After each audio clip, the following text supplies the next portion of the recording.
Hello दोस्तों, कैसे हैं आप लोग? की तैयारी सही चल रही होगी। और जो है मैंने राष्ट्रपति की जो है क्लास कंप्लीट कर दिया था और वीडियो आ गई है। और उस बेसिस पे जो है मैं आप लोगों को एमसीक्यू कराता हूं।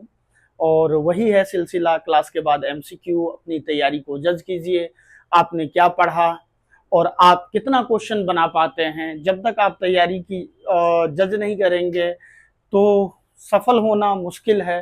क्योंकि अपनी तैयारी को जज कीजिए, अपने पर डे आप क्या कर रहे हैं, कितना कर रहे हैं, वो पता चलता है। आपके टेस्ट से आप कितना पढ़ाई कर चुके हैं वो मतलब नहीं है, आपके टेस्ट में कितना स्कोर आ रहा है ये इम्पोर्टेंट है। तो चलिए, इस बेसिस पे मैं आप लोगों को 25 क्वेश्चन बताता हूं।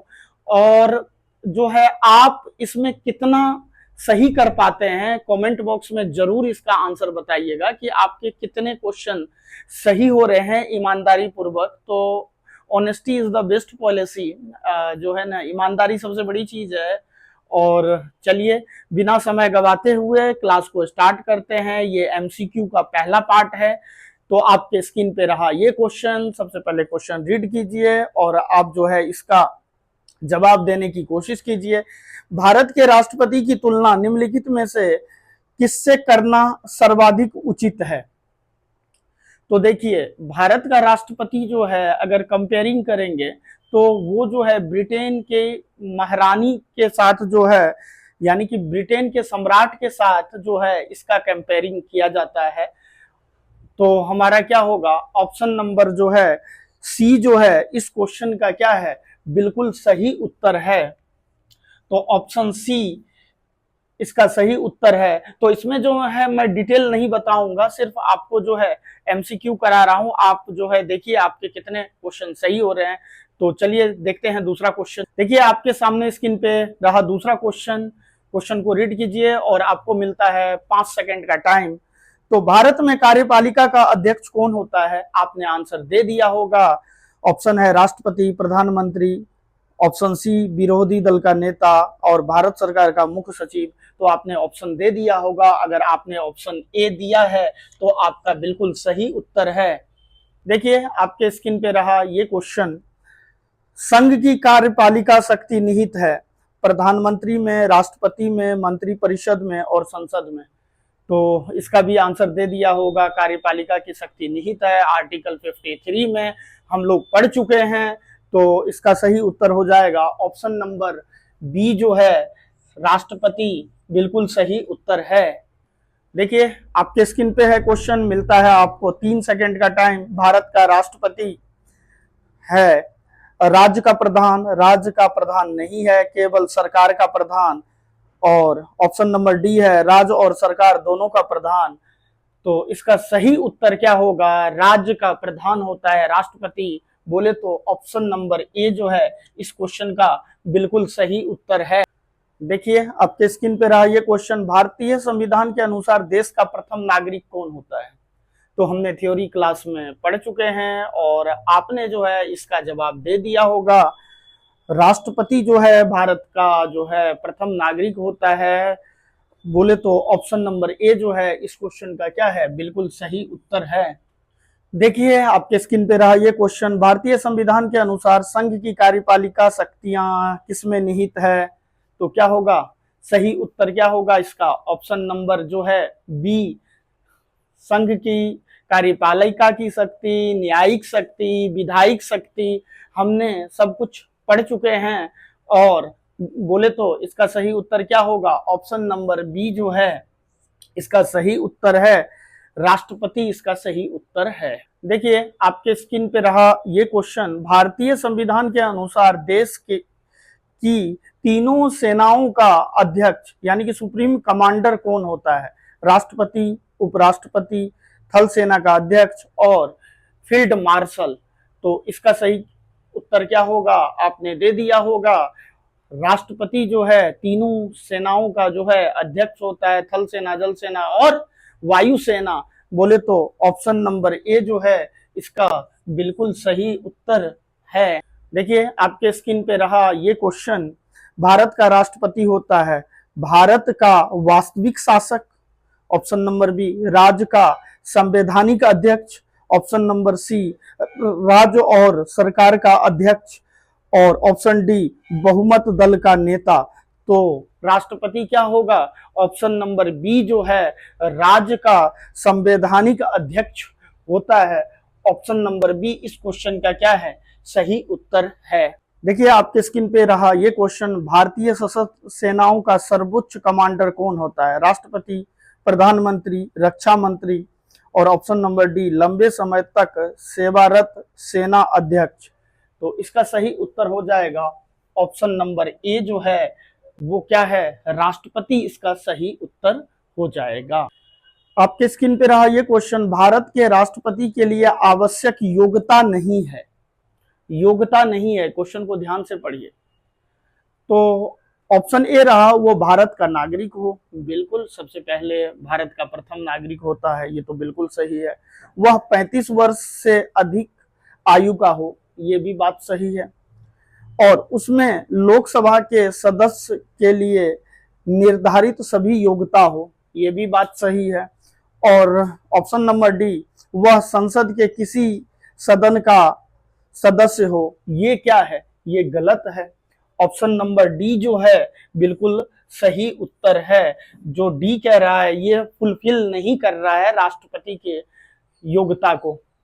देखिए आपके स्क्रीन पे रहा ये क्वेश्चन, भारत के राष्ट्रपति निर्वाचित होने के पात्र बनने के लिए किसी व्यक्ति की आयु पूर्ण होनी चाहिए। कितने साल? 21 साल, 25 साल, 30 वर्ष और 35 वर्ष। तो क्या होगा? आपने जवाब दे दिया होगा, ऑप्शन नंबर डी जो है इसका बिल्कुल सही उत्तर है। देखिए आपके स्क्रीन पे रहा यह क्वेश्चन, राष्ट्रपति के उम्मीदवार के लिए अधिकतम आयु कितनी होनी चाहिए? 65 वर्ष, 70 वर्ष, 75 वर्ष, और कोई आयु सीमा नहीं है। तो इसका जो सही उत्तर है, कितने साल तक भी बन सकते हैं जब तक वो जीवित रहते हैं, लेकिन कम से कम 35 साल होनी चाहिए। यहाँ पे क्वेश्चन में क्या पूछ रहा है? अधिकतम, तो नो लिमिट, जब तक जिंदा रहे तब तक राष्ट्रपति बन सकते हैं, चाहे वो 2 साल जिए, चाहे 300 साल जिए, जितना भी जिए वो क्या बन सकते हैं? राष्ट्रपति बन सकते हैं। तो नो लिमिट, कोई सीमा नहीं है। देखिए भारत का राष्ट्रपति कितनी बार पुनः चुनाव के लिए पात्र है? तो 1 बार, 2 बार, 3 बार और कितनी बार भी। ये बीपीएससी 2023 में क्वेश्चन पूछा गया था, तो कितनी बार भी चुनाव लड़ सकते हैं। तो ऑप्शन नंबर डी जो है इसका बिल्कुल सही उत्तर है। देखिए राष्ट्रपति का निर्वाचन किस प्रकार से होता है? प्रत्यक्ष रूप से, ऑप्शन नंबर बी अप्रत्यक्ष रूप से, मनोनयन द्वारा, और कोई स्पष्ट प्रावधान नहीं है। तो इसका क्या होगा? राष्ट्रपति का चुनाव क्या होता है? अप्रत्यक्ष रूप से होता है। एकल संक्रमणीय पद्धति द्वारा जो है राष्ट्रपति का चुनाव होता है। तो बोले तो इसका उत्तर क्या होगा? ऑप्शन नंबर बी जो है बिल्कुल सही उत्तर है। देखिए आपके स्क्रीन पे रहा ये क्वेश्चन, राष्ट्रपति के निर्वाचन हेतु कौन सी पद्धति अपनाई जाती है? ऑप्शन ए सूची पद्धति, ऑप्शन बी संचयी मत पद्धति, ऑप्शन सी सापेक्ष बहुमत पद्धति, ऑप्शन डी समानुपातिक प्रतिनिधित्व एवं एकल संक्रमणीय पद्धति। तो ऑप्शन नंबर डी जो है आर्टिकल 1555 में जो है वो समानुपातिक प्रतिनिधित्व एवं एकल संक्रमणीय पद्धति द्वारा जो है राष्ट्रपति का चुनाव होता है। तो ऑप्शन नंबर क्या? ऑप्शन नंबर डी जो है इसका बिल्कुल सही उत्तर है। देखिए राष्ट्रपति के चुनाव संबंधी विवाद को किससे निर्देशित किया जाता है? विवाद को कौन सुलझाता है? तो सुप्रीम कोर्ट के जो है मुख्य न्यायाधीश जो हैं इसके विवाद को सुलझाता है। तो ऑप्शन नंबर डी जो है इस क्वेश्चन का सही उत्तर है, उच्चतम न्यायालय के मुख्य न्यायाधीश। देखिए आपके स्क्रीन पे रहा ये क्वेश्चन, राष्ट्रपति के चुनाव के लिए प्रस्तावक एवं अनुमोदकों की कम से कम कितनी संख्या होना चाहिए?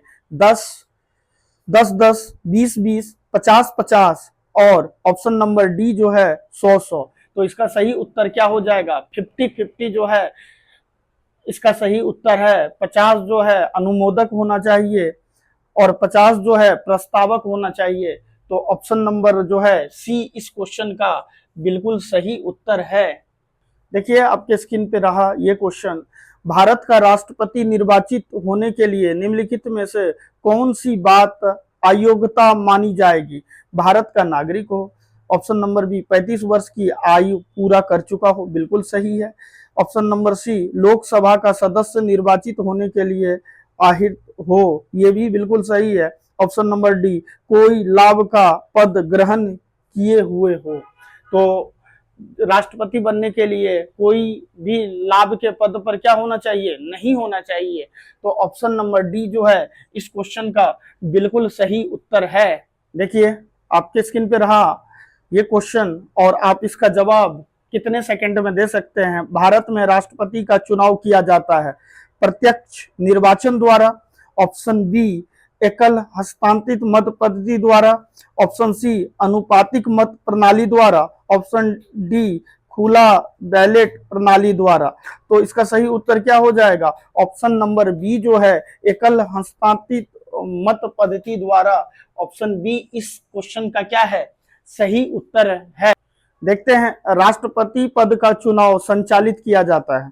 ऑप्शन ए लोकसभा अध्यक्ष द्वारा, ऑप्शन बी प्रधानमंत्री द्वारा, ऑप्शन सी निर्वाचन आयोग द्वारा, ऑप्शन डी संसदीय मामलों के मंत्री द्वारा। तो इसका सही उत्तर क्या हो जाएगा? निर्वाचन आयोग इलेक्शन कमीशन जो है राष्ट्रपति का चुनाव करवाता है। तो ऑप्शन सी जो है इस क्वेश्चन का बिल्कुल सही उत्तर है।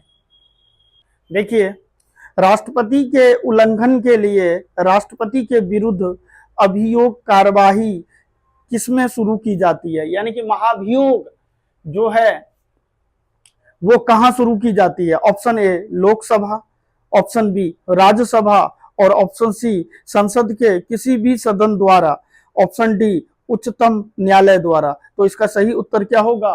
संसद के किसी भी सदन में जो है महाभियोग लगाया जा सकता है। सबसे पहले मैंने बताया था कि 1/3 मेंबर पहले साइन करेंगे, उसके बाद जो है 14 दिन पहले राष्ट्रपति को इंफॉर्मेशन देंगे, उसके बाद जो है जिस सदन में है लगाया जा रहा है फाइनली रूप से 2/3 मत जो है पारित होगा, उसके बाद लोकसभा में लगाया जा रहा है तो राज्यसभा में पारित होगा, फिर राज्यसभा उस पर साइन करेगा तो राष्ट्रपति पर महाभियोग लगा दिया जाएगा। लेकिन भारत में अभी तक जो है किसी भी राष्ट्रपति पर जो है महाभियोग नहीं लगाया गया है। तो क्या हो जाएगा? इसका उत्तर क्या हो जाएगा? किसी भी सदन में जो है ये शुरू होगा। तो ऑप्शन नंबर सी इस क्वेश्चन का बिल्कुल सही उत्तर है। देखिए आपके स्क्रीन पे रहा ये क्वेश्चन, राष्ट्रपति को हटाया जा सकता है अविश्वास प्रस्ताव लाकर, संविधान संशोधन से, ऑप्शन नंबर सी कानूनी कार्यवाही से और ऑप्शन नंबर डी जो है महाभियोग द्वारा जो है राष्ट्रपति को हटाया जा सकता है। तो इसका सही उत्तर आपने दे दिया होगा। तो ऑप्शन डी जो है इस क्वेश्चन का बिल्कुल सही उत्तर है। देखिए ये क्वेश्चन रहा आपके स्क्रीन पर, राष्ट्रपति पर महाभियोग किस आधार पर लगाया जा सकता है? किसी भी आधार पर, option number A, option number B संविधान के अतिक्रमण करने पर, ऑप्शन सी राज्य विधानसभा को भंग करने पर, ऑप्शन डी उपराष्ट्रपति को राष्ट्रपति बनाने पर। तो इसका उत्तर क्या हो जाएगा? संविधान के अतिक्रमण करने पर। ऑप्शन नंबर बी इस क्वेश्चन का, अगर संविधान का उल्लंघन करते हैं राष्ट्रपति तो है उस पर जो है महाभियोग लगाया जा सकता है। तो बोले तो इस क्वेश्चन का ऑप्शन नंबर बी जो है सही उत्तर है। राष्ट्रपति पर महाभियोग की प्रक्रिया किस देश के संविधान से ली गई है? अमेरिका के संविधान से, option number A, option number B पूर्व सोवियत संघ के संविधान से, option C Japan, option D Ireland. तो आपने इसका उत्तर दे दिया होगा। इसका जो सही उत्तर है वो अमेरिका के संविधान से, ऑप्शन नंबर ए इस क्वेश्चन का क्या है? बिल्कुल सही उत्तर है। देखिए आपके स्क्रीन पे रहा ये क्वेश्चन, भारतीय राष्ट्रपति को किस परिस्थिति में अपने पद से त्याग देना पड़ता है? ऑप्शन ए महाभियोग लगने पर, ऑप्शन बी रिश्वत लेने पर, ऑप्शन सी प्रधानमंत्री के कहने पर, ऑप्शन डी संसद में कर्तव्य न देने पर, वक्तव्य न देने पर। तो इसका सही उत्तर क्या हो जाएगा? इसका सही उत्तर हो जाएगा महाभियोग लगने पर। तो इसका ऑप्शन नंबर ए जो है इस क्वेश्चन का क्या है, बिल्कुल सही उत्तर है। तो चलिए देखते हैं नेक्स्ट क्वेश्चन। देखिए इसका आप जवाब दे पाते हैं नहीं। कार्यकाल पूर्ण होने पर पहले भारत के राष्ट्रपति को उनके पद से कौन हटा सकता है? ऑप्शन ए प्रधानमंत्री, ऑप्शन बी उपराष्ट्रपति, ऑप्शन सी उच्चतम न्यायालय के मुख्य न्यायाधीश, ऑप्शन डी जो है संसद द्वारा महाभियोग लगाकर। तो पहले हटाया जा सकता है, अभी तक हटाया नहीं गया है, तो इस क्वेश्चन का सही उत्तर क्या हो जाएगा, संसद द्वारा जो है महाभियोग लगाकर जो है राष्ट्रपति को हटाया जा सकता है। तो इस क्वेश्चन का क्या है, ऑप्शन नंबर डी बिल्कुल सही उत्तर है। तो आपके अभी तक कितने क्वेश्चन सही हुए आप कमेंट बॉक्स में जरूर बताएंगे लिखकर कि जो है, फिर आपको ये क्लास कैसा लगा ये भी वीडियो में लिखकर बताएंगे, और जो है फिर नेक्स्ट पार्ट में लाऊंगा अगर आप लोग का फीडबैक अच्छा रहा तो। Thank you so much.